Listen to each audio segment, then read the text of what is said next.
ब्रह्मसूत्र के प्रथम अध्याय के दूसरा पाद, उसमें सर्वत्र प्रसिद्धि अधिकरण पर विचार चल रहा था कि सर्वं खल्विदं ब्रह्म तज्जलान इति शांत उपासित। ये जो शांडिल्य विद्या है तो उसी पर सर्वत्र प्रसिद्धोपदेशात, इस सूत्र से आरंभ करके सर्वत्र प्रसिद्धि अधिकरण, इस पर विचार चल रहा था, है ना। तो यहाँ पर कहा था ये समय आत्मा अंतर हृदय अणियान, तो हृदय में और अणियस्त्व ये दो बातें कही गई। तो हृदय रूप आधार और अणियस्त्व ये दो चीज कहे जाने से ये जो आत्मा है ये आत्मा जीवात्मा है, परमात्मा नहीं। तो इस प्रकार की आशंका होने पर उसका समाधान दिया था, है तो ब्रह्म ही पर उपास्यत्व के लिए उपाधि का कथन किया गया है। तो एक ही परमात्मा भिन्न भिन्न उपाधियों में उपास्य होता है। यदि परमात्मा एक है तो जो सभी भिन्न भिन्न प्रकार के जो प्राणी हैं उन प्राणियों का भोग सुख दुख उस एक परमात्मा में प्राप्ति होगी। कहने परमात्मा एक होने पर भी उपाधि को लेकर के जीवात्मा और परमात्मा का भेद है। यदि एक ही परमात्मा का आपको ठीक ढंग से ज्ञान हो गया तो परमात्मा में भोग प्राप्ति नहीं होगी, सबका बाद हो जाएगा। और यदि परमात्मा का आपको ठीक ढंग से ज्ञान नहीं हुआ तो जीवात्मा परमात्मा भेद बना रहेगा। तो इसलिए जीवात्मा के भोग जीवात्मा के ही रहेंगे, अब परमात्मा में तो भोग होता ही नहीं, तो परमात्मा में भोग आ नहीं सकता। तो इस अभिप्राय से संभोग प्राप्ति इति चेत न वैशेष्यात्, यानी एक ही परमेश्वर को मानने पर सभी प्राणियों के सुख दुख आदि एक परमात्मा में प्राप्त हो सकते हैं, ऐसी आशंका करो तो न वैशेष्यात्, क्योंकि परमात्मा में और जीवात्मा में विशेषता है, माने भेद है। भेद है तो अब जैसे आपका सुख दुख मेरे को नहीं मिलता है क्योंकि दोनों में भेद है, मेरे सुख दुख आपको नहीं मिलते, तो ऐसे ही हो जाता है।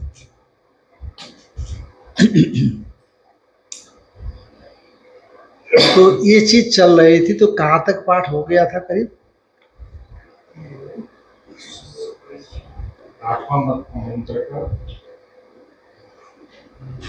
8वां लाइन।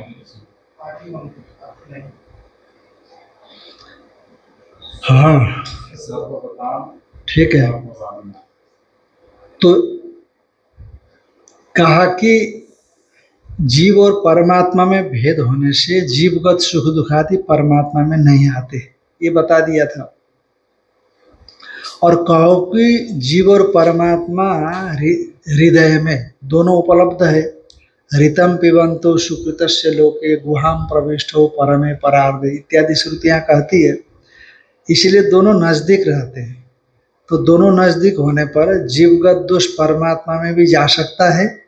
यदि इस अभिप्राय से शंका करो तो यदि च सन्निधान मात्रेण वस्तु शक्तिम अनादृत्य कार्य संबंध अभिगम्यत आकाशादीनामपि दाहादि प्रसंग, यदि जीव और परमात्मा की सन्निधि को लेकर के वस्तु शक्ति का आश्रय, वस्तु शक्ति मनाश्रित्य, वस्तु शक्ति का आश्रय किए बिना कार्य का संबंध स्वीकार करेंगे दूसरे के साथ, जैसे मान लो जीव और परमात्मा दोनों नजदीक है, पास पास में है, इसलिए जीवगत दोष परमात्मा में आते हैं ऐसा मानते हो, पर वस्तु की शक्ति को ध्यान नहीं देते हो। पर परमात्मा में कभी भी दोष नहीं आ सकते हैं, इस भाव को ध्यान नहीं देते हो।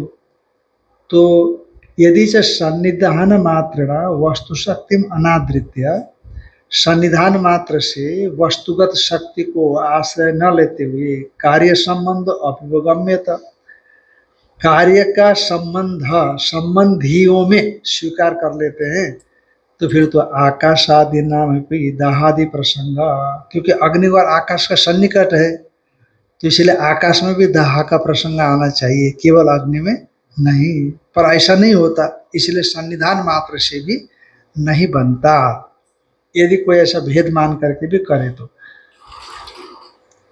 और सर्वगत अनेकात्मवादी नाम अपनी समावेतो चौद्य परिहार।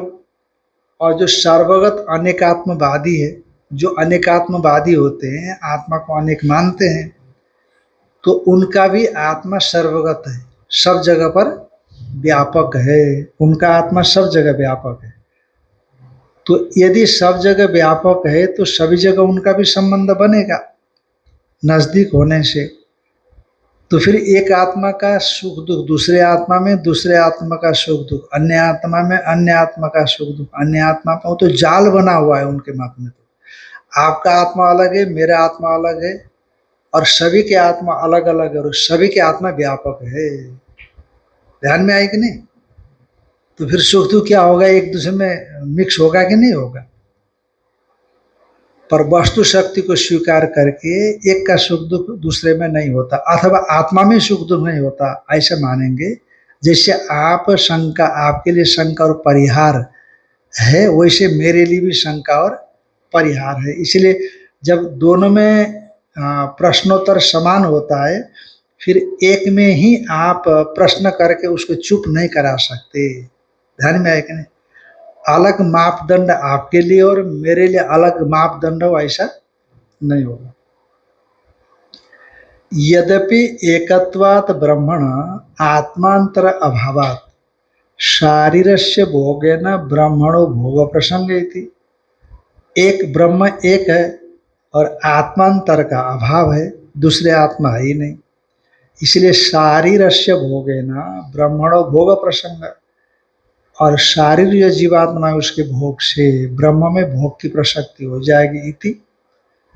तो अत्र बदाम, इस विषय में हम कहना चाहते हैं, इदम तावत देवानाम प्रष्टव्य। एक तरह से शिष्टों की भाषा में गाली है। इदम तावत देवानाम प्रष्टव्य, ये देवानाम प्रिय प्रष्टव्य, देवताओं का प्रिय, देवताओं का प्रिय कहने से मतलब नहीं है मूढ़ अनात्मज्ञ, जो अनभिज्ञ न जानने वाला अज्ञानी आविद्यक व्यक्ति उसको बोलते हैं। उसको पूछना चाहिए, अज्ञानी को पूछना चाहिए, कथम अयम त्वया आत्मांतर अभावो अध्यवसित इति। ये बताओ कि आपने आत्मांतर का अभाव, कथम त्वया आत्मांतर अभावो अध्यवसित इति, दूसरे आत्मा का अभाव आपने निश्चय कैसे किया? दूसरा आत्मा है ही नहीं, एक अद्वितीय आत्मा, इसका निश्चय कैसे किया आपने? आत्मांतर का अभाव आपने निश्चय किया, यानी अद्वितीय आत्मा है ये निश्चय किया, तो आपने कैसे निश्चय किया? कहा तत्त्वमसि अहम ब्रह्मास्मि न अन्यो अतो अस्ति विज्ञाता इत्यादि शास्त्रे विहिति चेत तत्त्वमसि अहम ब्रह्मास्मि न अन्यो अतो अस्ति विज्ञाता इत्यादि शास्त्रों से हमने निश्चय किया, क्योंकि शास्त्र तो अद्वितीयता का प्रतिपादन करता है, यह हमने निश्चय किया। कहती चेत यथा शास्त्रम तरि शास्त्रीयो अर्थ प्रतिपत्तव्यो न तत्र अर्धजरत्यम लभ्यम। तो जैसे शास्त्र कहता है वैसे उसको स्वीकार कर लेना चाहिए, उसमें आधा अर्धजरत्य नहीं लगाना चाहिए। यदि आप कहते हो कि अद्वितीय आत्मा है तो फिर भेद कहाँ? फिर जीव का दुख आत्मा में आता है कैसे कहोगे? हम तो शास्त्र दृष्टि से अद्वितीयता को उपलब्ध है तो कहीं दुखी नहीं है, हम तो यही बोलते हैं ना। और आप कहते हो कि आत्मा यदि अद्वितीय है तो जीव का दुख आत्मा में जाना चाहिए, और जीव और आत्मा का भेद भी कर रहे हो एक ओर से, और आत्मा को अद्वितीय भी मान रहे हो। अद्वितीयता का बोध है तो सभी जिसको हम सभी रूप से कहते हैं आत्मा, वो एक हो गए। और ये तो पक्की बात है, तत्र एवं सति अध्या अध्यासकृतेन गुणेन दोषेण वा अणुमात्रमपि आत्मा न संबध्यते। अद्वित, क्योंकि अध्यास से होने वाले गुण और दोष का संबंध तो वास्तव में आत्मा में है ही नहीं, चाहे अज्ञानी आत्मा ही क्यों ना हो। पर अज्ञानी महसूस करता है कि है भ्रम से, पर ज्ञानी को पता लगता है कि कोई गुण दोष आत्मा में है नहीं, जीव मन इत्यादि में जहाँ हो जाए होगा, पर आत्मा में नहीं है। और यदि अद्वितीय आत्मा की बात कहेंगे तो फिर गुण दोष तो आ ही नहीं सकते ना। अब आप कह रहे हो अद्वितीय आत्मा और कह रहे हो भेद, और जीव का दुख आत्मा में आना चाहिए, जीव का सुख दुख। तो फिर शास्त्रीय अर्थ को शास्त्रीय दृष्टि से ही समझना चाहिए। यदि अद्वितीय आत्मा हो गया तो कोई सुख दुख आत्मा मानता ही नहीं, शास्त्र मानता ही नहीं। आपने अद्वितीयता का निश्चय कैसे किया? कहते तत्वमसि अहम ब्रह्मास्मि न अन्यो अतो अस्ति विज्ञाता इत्यादि शास्त्रों ने किया। यथा शास्त्रम तरी शास्त्रीय अर्थ प्रतिपत्तव्यो, यथा शास्त्र ही शास्त्रीय अर्थ को जानना। न तत्र अर्धजरतीयम लभ्यम, अर्धजरतीय नहीं करना। अर्धजरतीय जैसे ऊपर से छठी पंक्ति देखो, अर्धम मुखमात्रम जरत्या वृद्धायाः कामयते न अंगानि इति स्वयं अर्धजरतीय न्याय। माने आधा, जैसे पूरा शरीर है ना ढांचा, गले के ऊपर और नीचे, अर्धम मुखमात्रम, आधा माने मुख मात्र को ही, जरत्या वृद्धाया कामयते, वृद्धा के आधा मात्र मुख को कामना करता है, अन्य अंग की कामना नहीं करता। न अंगानी थी स्वयं अर्धजरतिया तदेव न्याय। माने कोई अर्ध जरती, जरा है ना जरा, तो उसको जरा माने बुढ़ापा, तो इसीलिए अर्ध जरती का ही जरतीय बना। तो इसीलिए जरती माने बूढ़ी, बूढ़ी का आधा ही मुख चाहता है, अन्य अंग नहीं चाहता है। अरे भाई बूढ़ी है तो पूरा ही ना पूरा होगा उसका, आधा और अन्य अंग कैसे होगा? मुख चाहता है, मैंने अन्य शरीर हमको नहीं चाहिए, केवल मुख चाहिए, ऐसा तो नहीं बनेगा ना। अन्यत्र दृष्टांत तो देते हैं कि मुर्गा जो है ना, तो मुर्गा जो है, मुर्गा ऐसा भी आता है जैसे किसी का शरीर आधा तो जवान और आधा बूढ़ा। आधा मुर्गा तो हम पका करके खा लेंगे और आधा अंडा देती रहेगी, ऐसा नहीं होता। अर्धजरतीय नहीं होता, ऐसा भी आता है कहीं कहीं पर। यथा शास्त्रम तरी शास्त्रीय अर्थ प्रतिपत्तव्यो न तत्र अर्धजरतीयम लभ्यम। और शास्त्र क्या कहता है? शास्त्रंच तत्वमसि इति अपहत पापमत्वादि विशेषणम ब्रह्म। तत्वमसि इत्यादि जो है अपहत, शास्त्रंच तत्वमसि इति, शास्त्र है तत्वमसि अहम ब्रह्मास्मि इत्यादि। अपहत पापमत्वादि विशेषणम ब्रह्म, अपहत पापमत्वादि विशेषण से जो युक्त ब्रह्म है वो ब्रह्म शारीरस्य आत्मत्वेन उपदिशत, शारीर जो जीवात्मा है उस जीवात्मा का आत्म रूप से उपदेश करता हुआ शारीरस्यैव तावत उपभोक्तृत्व वारयति। शास्त्र क्या करता है? तत्वमसि इत्यादि जो महावाक्य है उस महावाक्य से, क्योंकि तत् माने परमात्मा, त्वम तुम हो, असी माने ऐक्य है, यानी जो जीवात्मा है वो जीवात्मा को परमात्मा से अभिन्न बताया। तो अभिन्न बता करके जीवात्मा में ही सुख दुखादि का अभाव बता रहा है, और आप जीवात्मा के सुख दुख को ब्रह्म में लाना चाहते हो, ऐसा कैसे होगा? कहा शास्त्रंच तत्त्वमसि इति अपहत पापमत्वादि विशेषण ब्रह्म, अपहत पापमत्वादि विशेषण वाला जो ब्रह्म है वह ब्रह्म शारीर से आत्मत्व उपदिशत, शारीर का स्वरूप रूप से उपदेश करता हुआ, क्योंकि ब्रह्म शारीर का स्वरूप है, इस प्रकार से उपदेश करता हुआ शारीर से तावत उपभोक्तृत्व वारयति, जीवात्मा में ही उपभोक्तृत्व का, क्योंकि शारीर का आत्मा ब्रह्म को बताया ना, ब्रह्म को तो कोई वो नहीं मानता, मतलब उपभोक्ता नहीं मानता, जीव तो भोक्ता है, ब्रह्म तो भोक्ता नहीं है। आप तो ब्रह्म में शारीर का संबंध से भोक्तृत्व का आरोप कर रहे हो ना, स्वतः तो ब्रह्म में भोक्तृत्व है ही नहीं, पर शास्त्र तो ब्रह्म अपहत पापमत्व आदि से विशिष्ट जो ब्रह्म है वो ब्रह्म तत्वमस्यादि इत्यादि शास्त्र जीव का स्वरूप बता रहा है, जीव का स्वरूप बता रहा है। तो इस प्रकार से जीव में ही भोक्तृत्व का निषेध कर दिया कि नहीं, और अब जीवगत भोक्तृत्व आदि दोष ब्रह्म में ले जाना चाहते हो, ऐसा कैसे होगा।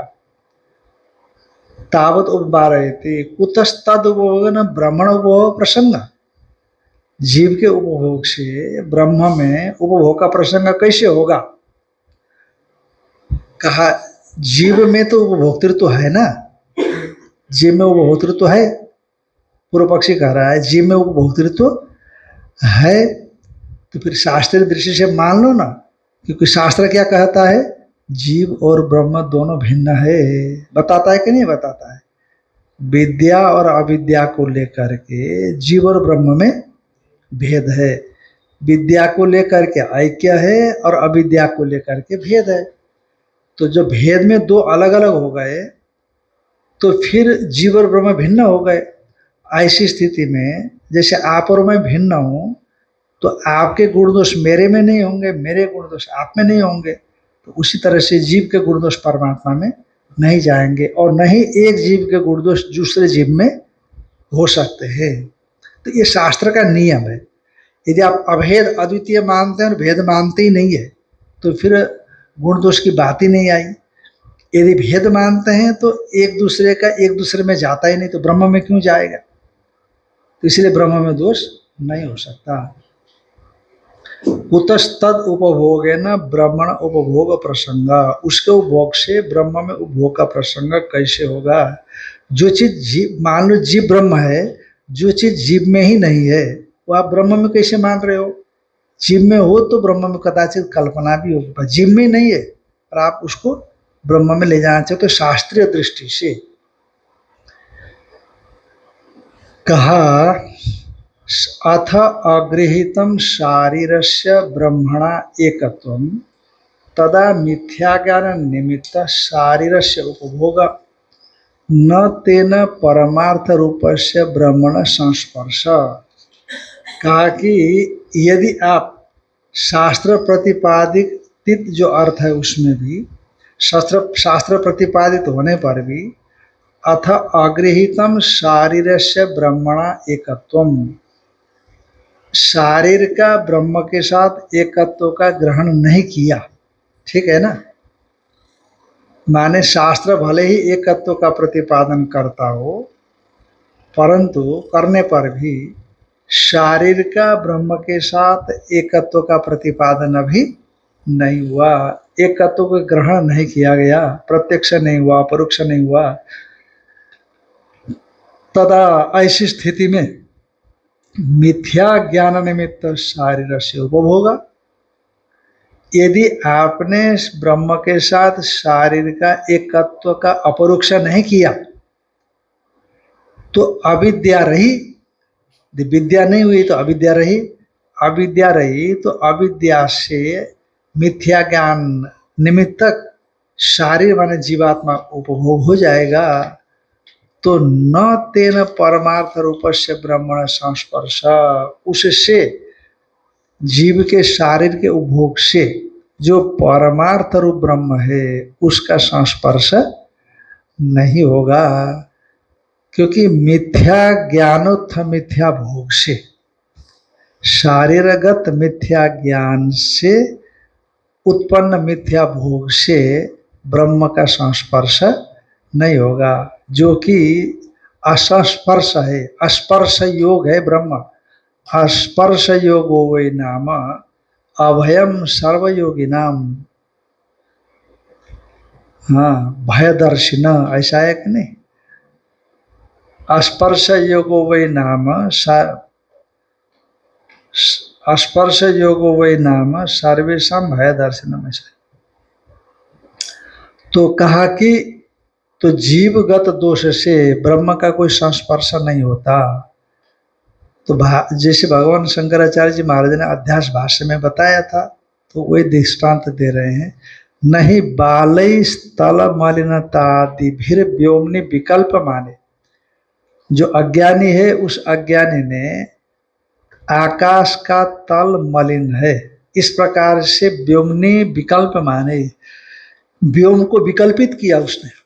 जब ये व्योम तो हमेशा स्वच्छ रहता है, व्योम आकाश हमेशा स्वच्छ है, पर अज्ञानी ने जो नासमझ है, तो बादल है या कुछ धुंध है, उसको देख करके कहा आकाश कैसा है, मलिन है। ऐसा विकल्पित होने पर भी बाल स्थल मलिनतादि व्योमनि विकल्प माने।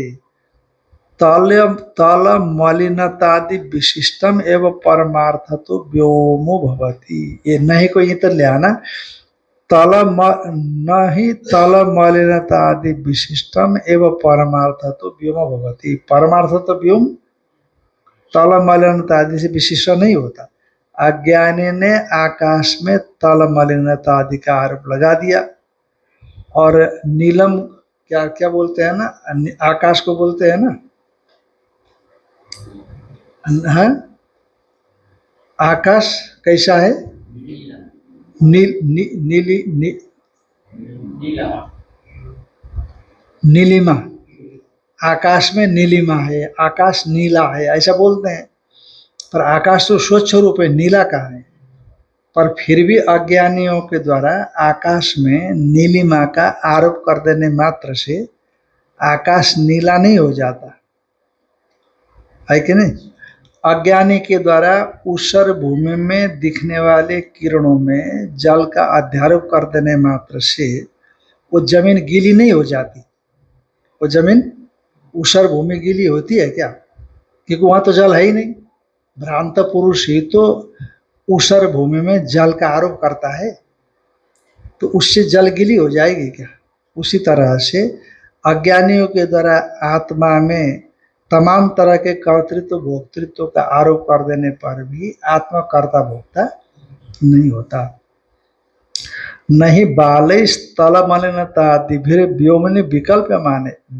अज्ञानियों के द्वारा तले मलिनता आदि से नीलिमा इत्यादि ले लेना कि व्योम विकल्पित होने पर भी तल मलिनतादि विशिष्ट में वो परमार्थ तो व्योमो नहीं भवती।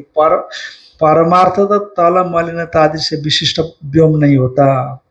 तदा उसी को समझाने के लिए ही मूल में कहा न संभोग प्राप्ति इति चेत न, उसका निषेध करने कर सिद्धांत बताने के लिए। न माने वैशेष्यात् का नैकत्वेपि शारीरस्य उपभोगेन ब्रह्मण उपभोग प्रसंग। एकत्वेपि न को अभी छोड़ दीजिए।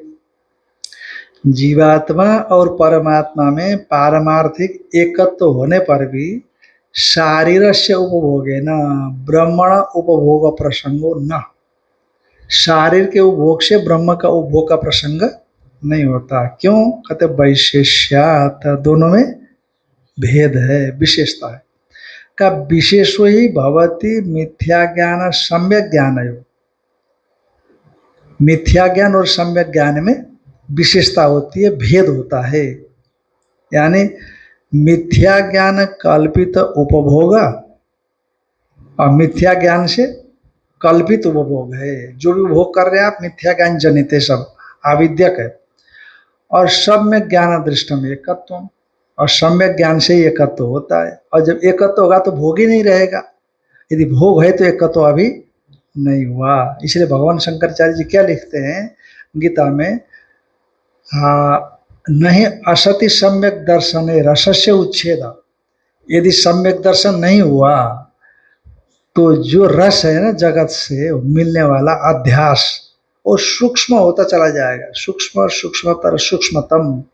सम्यक दर्शन जब तक नहीं होगा तब तक वो बीज बना रहता है, और सम्यक दर्शन हो गया तो उसमें ये ताकत है कि उस बीज को भूंज देता है।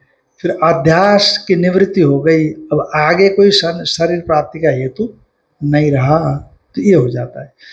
इसलिए विशेष ही भवती मिथ्या ज्ञान सम्यक ज्ञान है। मिथ्या ज्ञान और सम्यक ज्ञान में विशेषता है, यानी मिथ्या ज्ञान कल्पित उपभोग, मिथ्या ज्ञान से कल्पित उपभोग, सम्यक ज्ञान दृष्टम एकत्व। और सम्यक ज्ञान से दृष्ट क्या है? एकत्व है। न च मिथ्या ज्ञान कल्पित न उपभोगे न, और मिथ्या ज्ञान के द्वारा कल्पित जो उपभोग है उससे सम्यक ज्ञान दृष्टम वस्तु संस्पृश्यते। सम्यक ज्ञान से देखा गया जो पदार्थ है, वस्तु है, वो संस्पृश्यते, उसका संबंध नहीं बनता। तत्र एवं सति, तत्र एवं सति यत्र यद अध्यासस् तत्कृतेन गुणेन दोषेण वा अणुमात्र विषाण समान चिदात्मा, चिदात्मा न संबध्यते, ये जो कहा गया। तस्मात् नोपभोग गंधोपि शक्य ईश्वर से कल्पयितुम। इसलिए उपभोग का सूचना भी, उपभोग का संकेत भी, भोग की तो बात ही छोड़ दी ईश्वर में, इसलिए न तस्मा न उपभोग गंधोपि शक्य ईश्वर से कल्पयितुम। ईश्वर में कल्पना नहीं कर सकते हैं। जैसे वो कथा सुनाते हैं ना लोग कि गोपियां उस पार चली गई दही लेकर के दुर्वासा जी, तो भगवान ने कहा उनको कि जमुना जी से बोलना, यदि कृष्ण ब्रह्मचारी है तो मैया रास्ता दे दो, और रास्ता दे दिया जमुना जी ने, उस पार चली गई। और फिर गंगा जमुना जी में वैसे बाढ़ पानी भरा, और दुर्वासा जी को खूब खिलाया, दही मक्खन जो भी खिलाया। अब वापस कैसे जाएं? तो कहा महाराज कैसे वापस जाएं? कहा जमुना जी को बोलना, यदि दुर्वासा जी ने कुछ न खाए हो और ये बात सच हो तो हे माँ रास्ता दे दो, जा करके बोलो। और जा करके बोली तो जमुना जी में रास्ता मिल गया। अब भगवान कृष्ण ब्रह्मचारी है, अब 16,108 पत्नियां हैं, और इतना सब सभा चट कर गए दुर्वासा जी, कहते कुछ खाया ही नहीं है। इसका मतलब वह उपाधि में नहीं है, अपने स्वरूप में है। स्वरूप में क्या ब्रह्मचारी, क्या ब्रह्मचारी, और स्वरूप में क्या खाना क्या नहीं खाना, क्या सोना क्या नहीं सोना, वो तो हमेशा स्वरूप है। ऐसा सुनाते हैं ना, जैसे उसी तरह का। तस्मा नोपभोग गंधो शक्य ईश्वर से कल्पयितुम। अब अत्रि अधिकरण का आरंभ कर रहे हैं। तो ये जो सर्वत्र प्रसिद्धि अधिकरण है वो पूरा हो गया। तो ये अभी तक सर्वत्र प्रसिद्धि अधिकरण छांदोग्य पर विचार चल रहा था। देखो छांदोग्य के कितने आ रहे हैं, छांदोग्य के वाक्यों पर, यानी कि छांदोग्य में विशेष संशय है, तभी ना उन वाक्यों पर विचार किया जा रहा है अधिक से अधिक। तो अब ये उसका ला रहे हैं, क्या बोलते हैं, कठ का, कठ का। यस्य ब्रह्मच क्षेत्रंच उभे भवत ओदना मृत्युर्यस्योपसेचनम क अद्धा वेद यत्र सा, क इत्था वेद यत्र सा। माने जिसके ब्राह्मण और क्षत्रिय, यस्य ब्रह्मच क्षेत्रंच, जिसके ब्राह्मण और क्षत्रिय, उभे भवत ओदना, ये ब्राह्मण क्षत्रिय दोनों जिसके ओजन बनते हैं, भोजन बनते हैं, और मृत्यु यस्योपसेचनम, और मृत्यु जिसका उपसेचन है। उपसेचन का मतलब है साग है, घृत इत्यादि है, जो चावल में मिला करके खाया जाता है। मृत्यु यस्योपसेचनम क इथा वेद रसा, इस प्रकार कौन उसको जाने, कौन है वो, उसको जानना बड़ा कठिन है। इति, ऐसा कठोपनिषद में एक वाक्य आया। तो कहते हैं यहाँ पर मृत्यु शब्द है, उपसेचन शब्द है, ओदन शब्द है, इनसे सूचित, इनसे सूचित जो जगत संहर्तृत्व कोई एक है, क्योंकि वो खाता है, ऐसा बताया मृत्यु यशोपसेचनम। तो जो आत्ता है वो आत्ता कौन है? तो इस शंका का, आत्ता माने खाने वाला, यद्यपि अत्रि शब्द वहां नहीं आया है मूल में, वहां अत्रि शब्द नहीं आया। यस्य ब्रह्मच क्षेत्रंच उभे भवत ओदन मृत्यु यशोपसेचनम क इत्था वेदयत्र, ऐसे ही आया। पर वहां अत्ता शब्द, अत्रि शब्द आता है, क्योंकि ब्राह्मण और क्षत्रिय इन पदों से उपलक्षित जो स्थावर जंगमात्मक प्रजा, उन सभी प्रजाओं का संहार करता। तो इस अर्थ में यह आत्ता शब्द का प्रयोग आया। तो इस अधिकरण का पूर्वाधिकरण के साथ क्या संबंध है, क्या संगति है? कहा जैसे आपने पूर्वाधिकरण में ब्रह्म में भोक्तृत्व का अभाव बताया, जीवात्मा में भोक्तृत्व है पर ब्रह्म में भोक्तृत्व नहीं है, आपने ऐसा कहा। जैसे वहां कहा उस तरह से इस अधिकरण में जो अत्रि अधिकरण आ रहा है उसमें तो ब्रह्म में अत्रित्व का अभाव, जैसे भोक्तृत्व का अभाव वहां बताया, और इस अधिकरण में अत्रित्व का अभाव बताया जाएगा।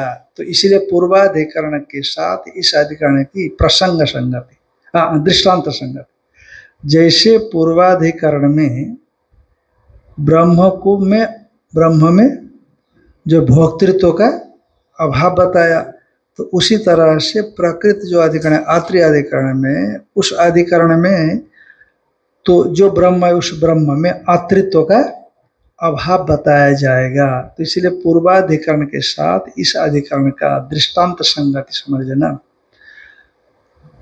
तो अधिकरणों में प्राय करके संगति जो होती है ना, अधिकरणों में ये बात ध्यान रखना, अधिकरणों में प्राय करके जो संगति होती है वो पूर्वाधिकरण के सिद्धांत के साथ उत्तर अधिकरण के पूर्व पक्ष के साथ होती है, क्योंकि वो आदि सिद्धांत बन गया और उसका क्या संबंध है उत्तर अधिकरण के साथ। तो पहले तो उत्तर अधिकरण के पूर्व पक्ष के साथ संगति बनेगी। क्या बनेगी?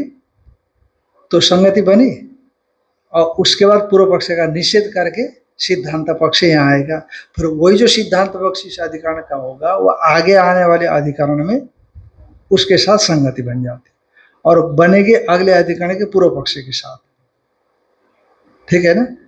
तो संगति बनी जैसे यहाँ पर पूर्वाधिकरण में आपने भोक्तृत्व का अभाव जैसे बताया ब्रह्म में, उसी तरह से ये प्रकृत अधिकरण में भी ब्रह्म में अत्रित्व का अभाव है। तो पूर्व पक्ष है अत्रित्व का अभाव। पूर्व अत्रित्व का कैसा अभाव क्या है? ये पूर्व पक्ष है, क्योंकि अत्ता तो परमात्मा को बताना है ना, यहाँ पर व्यवहारिक तौर पर, निर्विशेष में कुछ बताना नहीं पर व्यवहारिक में बताना ही है। तो सिद्धांति उत्तर देता है कि नहीं, अत्रित्व का अभाव नहीं बल्कि ब्रह्म में अत्रित्व है, सोपाधिक रूप से अत्रित्व होता ही है। जैसे सोपाधिक रूप से भेद बताया जीव में परमात्मा में, उसी तरह से सोपाधिक रूप से अत्रित्व उसमें है। ईश्वर में जैसे जगत को उत्पन्न करना, जगत को स्थापना करना, जगत का संहार करना, तो ये संहर्तृत्व आता है उसी तरह से। आत्ता चराचर ग्रहणात्, आत्ता चराचर ग्रहणात्। तो कठोपनिषद के यस्य ब्रह्मच क्षेत्रंच इस वाक्य में जो उपसेचन ओदन इससे उपलक्षित जो आत्ता है वो ब्रह्म है। क्यों? क्योंकि चराचर ग्रहणात्, ब्रह्म और क्षेत्र शब्द से उपलक्षित जो चराचर जगत है उसको अद्यत्वेन ग्रहणात्, उसका भक्ष्य रूप से ग्रहण है। अद्यत्वेन ग्रहणात्, चराचर ग्रहण मतलब चराचर को, स्थावर जंगम को ग्रहण किया, मैंने आद्यत्वेन ग्रहणात्। आद्य माने अतुम योग्य अद्य मैंने भोजन रूप से ग्रहण किया है चराचर जगत। यश्च ब्रह्मच क्षेत्रंच उभे भवत ओदन। ब्राह्मण, ब्रह्म माने ब्राह्मण जाति और क्षेत्र में क्षेत्रीय जाति, वो दोनों ही ओदन भोजन बन जाते हैं जिसके। तो इस प्रकार से जो ब्राह्मण और क्षेत्र से उपलक्षित स्थावर जंगमात्मक चराचरात्मक जो जगत है, उस जगत को अद्यत्व माने भाक्ष्यत्व ने गृहित किया, जो उसका भक्षण करे। यश्य ब्रह्मच क्षेत्र उभे भवत ओदन, ओदन माने भक्ष्य है ना, इसलिए जिसके भक्ष्य रूप से ब्राह्मण और क्षेत्रीय को कहा गया है, चराचर जगत को कहा गया है। और ये दो को क्यों कहा गया ब्राह्मण और क्षेत्रीय? इसीलिए कि इनको इनको ये जरा सक्षम है, बौद्धिक सक्षम भी है और शारीरिक और आर्थिक रूप से सक्षम है। तो चार प्रकार की जो कल्पनाएं हमारे शास्त्रों में, उसमें दो प्रधान माने जाते हैं, इसलिए उनका नाम ले लिया। अधिकांशार जीवोग्निरीशो वाता स्यात् ओदने जीवयिष्यताम् स्वाद्वत्तीति श्रुतेर्बह्नि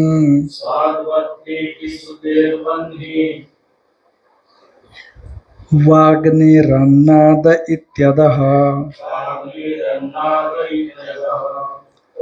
ब्रह्मक्षेत्रादि जगतो भोज्यत्वात् स्याद् इहेश्वरः। ईश प्रश्नोत्तरत्वाच्च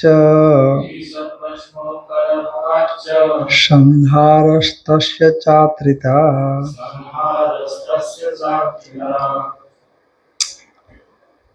यस्य ब्रह्मच क्षेत्रंच उभे भवत ओदन, ये जो वाक्य आया है, इस वाक्य में जीवो अग्नि ईशोवा अत्ता स्यात्, जीव अग्नि अथवा ब्रह्म अत्ता है का ओदने। ओदने, ओदन में तो जीवी अत्ता होना चाहिए। ओदन शब्द है ना चावल, तो चावल में कौन अत्ता हो सकता है? जीवी तो होना चाहिए ना। चावल ओदन शब्द का प्रयोग किया गया है, इसलिए ओदन में अत्ता तो ब्रह्म नहीं हो सकता। और ओदन में अग्नि भी अत्ता क्यों होगा? जहाँ स्वाहा करते हैं वहाँ सब कुछ अग्नि आत्मसात कर लेता है, इसलिए अग्नि भी आता है, जीव भी आता है, ब्रह्म भी आता है। तो इसमें से ओदन शब्द का प्रयोग किए जाने से न तो अग्नि न तो ईश्वर आत्ता है, अभी जीव ही आत्ता मान लेना चाहिए, जीव ईश्यताम।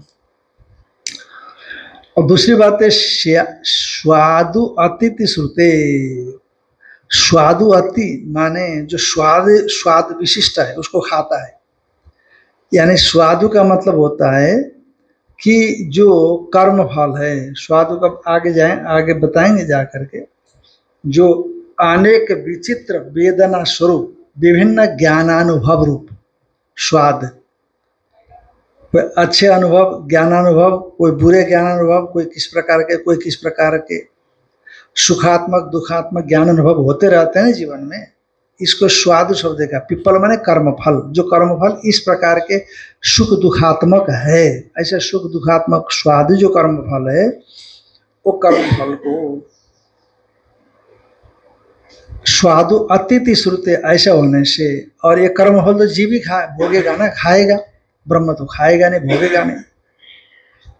अथवा यदि जीव लेने में आपको कोई दिक्कत आती हो तो बंधिर व अथवा बन्नी को क्या समझना? अत्ता समझना, क्योंकि अग्नि अत्ताद, अग्नि अन्नाद इति, क्योंकि अग्नि को अन्नाद कहा, क्योंकि अत्ता माने भोजन भक्षण करने वाला, और अन्नाद में भी भोजन अन्न भक्षण करने वाला। अन्नम अतिथि अन्नाद,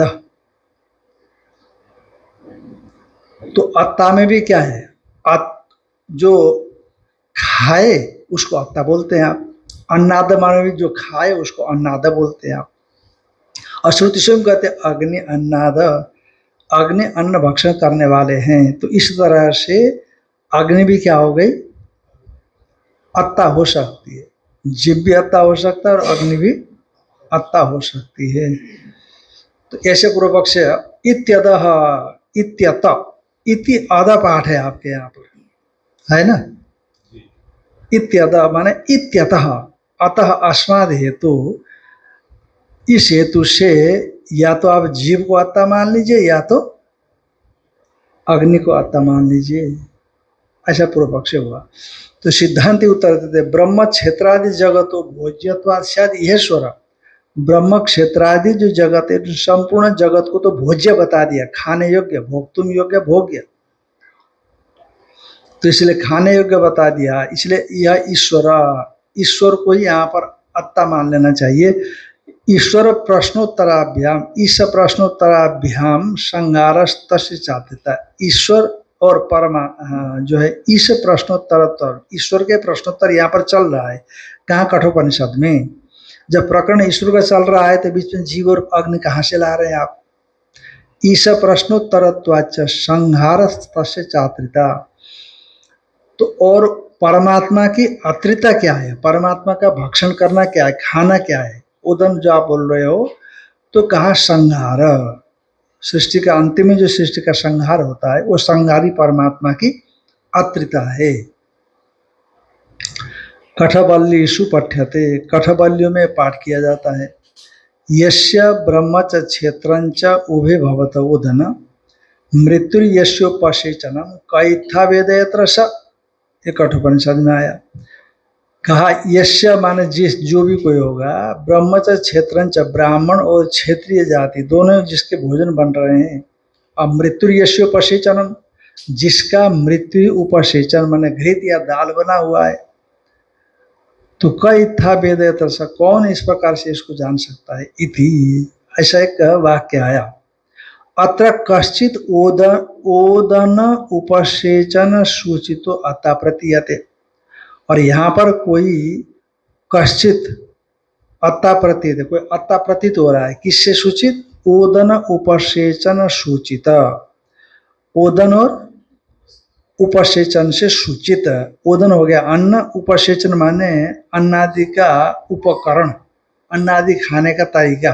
अन्न खाने को चावल होगा, सब्जी होगी, दाल होगा, चावल तो ही होगा, और दाल, सब्जी, चटनी, ये जो भी होगा, घृत इत्यादि जिसे भोजन खाया जाए उसको उपसेचन शब्द से कहा गया।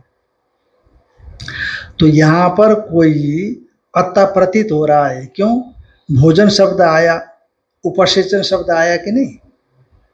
हाँ, भोजन पड़ा है, उपसेचन माने चावल पड़ा, चावल का रोटी भी आ गई साथ में जो भक्ष्य भक्ष्य है, फिर दाल भी आ गई, उपसेचन से दाल भी आ गई, सब्जी भी आ गई, चटनी भी आ गई, घृत इत्यादि भी आ गए जिससे खाया जा सकता है, थोड़ा सा मीठा भी आ सकता है। तो ये क्यों आया?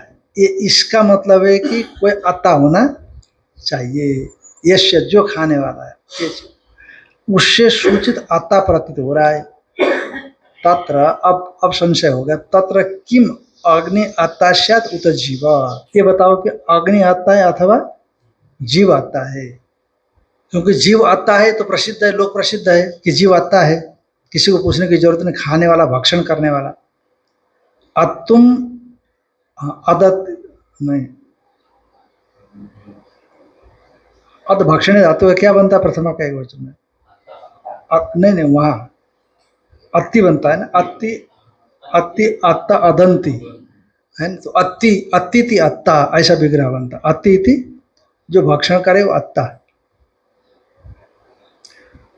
शायद ये अति जो है ना कुछ राक्षसों के खाने में आता है, कुछ व्याकरण पढ़ाते समय ऐसे कुछ बोलते। कहा तत्र किम अग्नि अत्ता शायद उत जीव अथवा परमात्मा ही थी, वहां अत्ता अग्नि है, जीव अथवा परमात्मा है, तीनों में से कौन है? क्योंकि परमात्मा को संपूर्ण जगत का संहार, अत्ता का मतलब ही संहार करता, संहर्त्रिता, संहार करने वाला है। तो संपूर्ण जगत को संहार करने वाला तो परमात्मा माना जाता है, और सामान्य भोगों को आत्ता जीव माना जाता है। अग्नि को भी अग्नि अन्नादः ऐसा बोला गया है तो आत्ता माना गया। तो इसलिए जीव और अग्नि में कोई हो सकता है। तत्र किम अग्नि अत्ता से तो जीव, अग्नि अत्ता अथवा जीव अत्ता है, अथवा परमात्मा इति संशय, परमात्मा अथवा आत्ता है, ये संशय हो गया। का विशेष अनवधारणा, का विशेष का निर्णय नहीं हो पा रहा है कि कौन आत्ता है। त्रयाणांच अग्नि जीव परमात्मा नाम अस्मिन् ग्रंथे प्रश्नोपन्यास उपलभ्यते, कि तीनों जो अग्नि है, जीव, परमात्मा है, ये तीनों को इस प्रकरण में अस्मिन् ग्रंथे प्रश्नोपन्यास उपलब्ध है, प्रश्न और उसका उत्तर का उपन्यास होता है। किस किस का? अग्नि का भी होता है, पूछा गया है, उसका जवाब अग्नि का आया, और जीव का भी आया, एयम प्रेते विचिकित्सा मनुष्य अस्तित्व ते नायम अस्तित्व चाहिए के। अब मरने के विषय में परमात्मा थोड़ी मरता है, जीव भी मरेगा, और परमात्मा तो है अन्यत्र धर्मात् अन्यत्र अधर्मात् अन्यत्र अस्मात् कृताकृतात् अन्यत्र भूताच भव्याच तत्पश्यसि तद्वद, ये भी आया है। तो इसीलिए त्रयाणांच अग्नि जीव परमात्मा नाम अस्मिन् ग्रंथे प्रश्नोत्तरापन्यास उपलब्ध है। तो किम तावत प्राप्तम, भाई साहब क्या प्राप्त हुआ?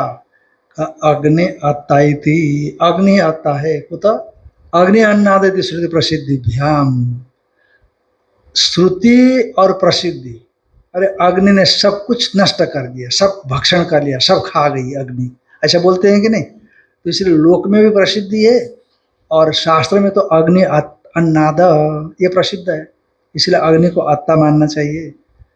और जीव आत्ता से तथा जीव को आत्ता मान लीजिए, क्योंकि तयोर अन्य पिप्पलम स्वाद आती दर्शन, क्योंकि जीव और परमात्मा में से अन्य माने जीवात्मा, पिप्पलम माने स्वादु, सुख दुखात्मक जो कर्मफल है, उन कर्मफल को अनेक प्रकार के ज्ञान का अनुभव करता है, अनेक प्रकार के ज्ञान रूप से अनुभव करता है। कर्मफल को खाता क्या है? ज्ञान रूप से अनुभव करता है, ऐसे देखा गया है। न परमात्मा, परमात्मा आत्ता नहीं है, क्योंकि अनष्टन अन्य अभिचाक शीति इति, क्योंकि दोनों में से द्वासुप्रणा सयुजा सखाया समानम वृक्षम परिशस्व जाते तयोरण्यम पिपलम स्वादुअति, दोनों में से एक जीवात्मा कर्मफल का उपभोग करता है।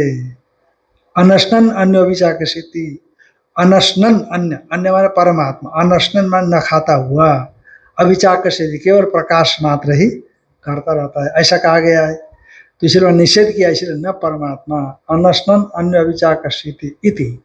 तो इस प्रकार से जो है परमात्मा भोक्ता नहीं बनता है, तो जीवात्मा और अग्नि को ही भोक्ता मानना चाहिए। भाष्यकर क्या उत्तर देते हैं इसको फिर देख ओ